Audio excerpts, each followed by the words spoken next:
में जा रहे हैं। देवराज इंद्र को लगा कि अगर नर बलि प्रदान कर दी तो राजा हरिश्चंद्र की मान्यता बढ़ जाएगी, इसलिए देवराज इंद्र ने ब्राह्मण बन करके रोहित से कहा कि मरने के लिए जा रहे हो? अरे तुम पिता के पास जाओगे तो पिता तुमको राजगद्दी नहीं देंगे, शादी विवाह नहीं करेंगे, सुख सुविधा वैभव नहीं देंगे, बल्कि तुम्हारी बलि प्रदान कर देंगे, इसलिए मत जाओ। रोहित को वहां से वापस लौटा दिया। और 2-3 बार जब ऐसा हुआ तो वरुण देवता ने नाराज होकर के राजा हरिश्चंद्र को जलोदर रोग होने का श्राप दे दिया कि तुम्हारे पेट में पानी हो जाएगा, ऐसी बीमारी तुमको होगी। वरुण देवता ने यह श्राप प्रदान कर दिया। जब उस बीमारी से राजा हरिश्चंद्र परेशान हो गए तो उन्होंने अपने गुरुजी से निवेदन किया, गुरुदेव इस बीमारी से निपटने का तरीका क्या है, कैसे इस बीमारी से हम दूर हों? गुरुदेव ने कहा, वरुण देवता को यज्ञ में बलि देना पड़ेगी और पुत्र 3-4 प्रकार के होते हैं। कृत पुत्र होता है, औरस पुत्र होता है, जारज पुत्र होता है, क्षेत्रज पुत्र होता है। क्षेत्रज माने हमारी पत्नी को किसी और के द्वारा बेटा पैदा हो जाए, उसे क्षेत्रज कहते हैं। जारज कृत माने खरीदा हुआ बेटा। तुम पुत्र खरीद लो और खरीदने के बाद उसे बलि कर देना, क्योंकि वो भी तुम्हारा पुत्र कहलाएगा। तो राजा हरिश्चंद्र ने यह घोषणा कर दी कि कोई अपना बेटा बेचना चाहता है क्या? अजीगर्त नाम के ब्राह्मण ने मजले पुत्र शुनहशेफ को बेच दिया। 100 गैयाओं के बदले में 100 गाय हमको दे दो, हमारा बेटा हम तुमको दे देते हैं। कौन सा? मजला वाला बेटा दिया, जिसका नाम शुनहशेफ था। उसके गले में रस्सी बांध करके उसका पिता बेचने के लिए आया, क्योंकि बालक बार बार भाग रहा था। तो गले का बंधन किया, यानी गले में रस्सी बांधी, इसलिए उसका नाम गालब पड़ा। और उस गालब नाम के बेटे ने जिस जगह बैठ करके साधना की, उस नगर का नाम ग्वालियर पड़ा। गालबपुर भी बोलते हैं और ग्वालियर भी। तो शुनहशेफ को मोल लेकर के बलि देने लगे। और जैसे ही बलि देने लगे तो हरिश्चंद्र ने अपनी पत्नी सहित सत्य में दृढ़ रह करके विश्वामित्र जी ने उन्हें अविनाशी ज्ञान का उपदेश दिया। राजा हरिश्चंद्र ने निर्वाण का सुख प्राप्त किया, यानी बलि देने लगे। तो उस समय विश्वामित्र ने कहा, देखो इसे मत मारो। लेकिन हरिश्चंद्र ने कहा, मुझे तो बीमारी हो गई है, मुझे ये बीमारी दूर करनी है, इसलिए इसे मारूंगा, इसकी हत्या करूंगा।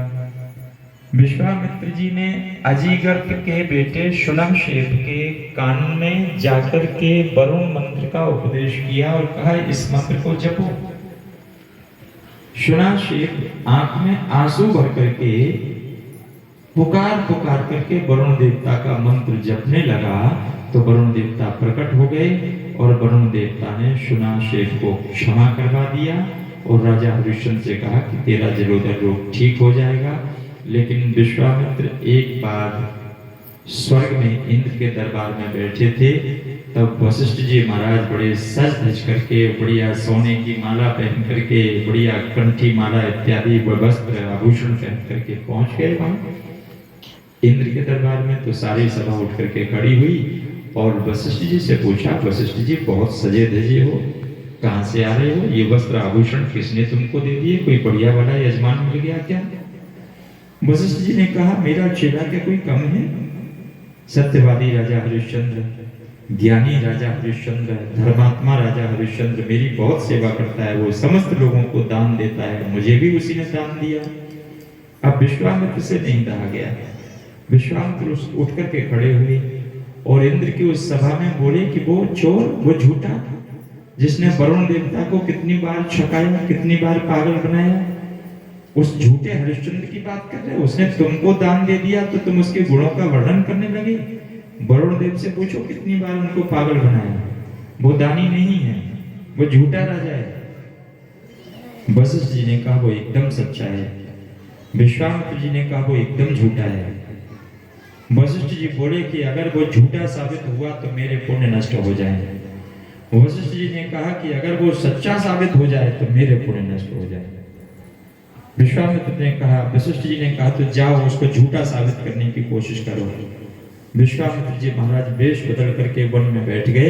एक दिन शिकार करने के लिए हरिश्चंद्र वन में गए तो रास्ता भटक गए। वहां विश्वामित्र जी ने माया के द्वारा एक परिवार की रचना की। कुटिया में उनकी पत्नी, उनकी बेटी थी। संध्या का समय था। राजा हरिश्चंद्र के बारे में सब बता दिया। विश्वामित्र जी ने वेश बदल कर बैठे हुए थे मुनि बनकर। आप हरिश्चंद्र हो, आपके बेटे का नाम रोहित है, आपकी पत्नी का नाम तारा है, आप अवध के राजा हो, आप इस देश के चक्रवर्ती सम्राट हो, आप सूर्यवंशी हो, आपके इतने भाई, इतने बहन, ये व्यवस्था, सारी बातें बता दी। तो हरिश्चंद्र ने कहा, ये तो बड़े ज्ञानी ऋषि दिखते हैं। ऋषिवर, मैं आपकी क्या सेवा कर सकता हूँ? विश्वामित्र वेश बदले हुए बैठे थे। बोले, जाओ पहले स्नान करके आओ गंगा जी में, संध्या का समय हो गया है, थोड़ा सा दान कर देना। हरिश्चंद्र जी गंगा स्नान करके लौटे। कहा, अब क्या सेवा करें? तो उन्होंने कहा, मेरी बेटी की शादी है, इसके विवाह के लिए मुझे करोड़ों सोने की मुद्राएं चाहिए, आप मुझे दे देना। कहा, ठीक है। बस दान का संकल्प कर दिया। दूसरे दिन विश्वामित्र जी महाराज वो दान मांगने के लिए आए। वो सोना प्राप्त करने के लिए तीनों प्राणियों को बिकना पड़ा, और बिकने के बाद रोहित को सर्प ने काट लिया। उसे लेकर के रानी तारामती काशी में जाकर के घाट पर पहुंची जलाने के लिए। उस समय हरिश्चंद्र जी डोम के यहाँ नौकरी कर रहे थे। वो नहीं पहचान सके कि ये मेरी पत्नी, मेरा ही बेटा है। बाद में किसी प्रकार से जब पहचान हुई तो तीनों ने चिता तैयार करके उस चिता पर पौड़े और बोले, जब बेटा गया तो हम जिंदा रहकर क्या करेंगे।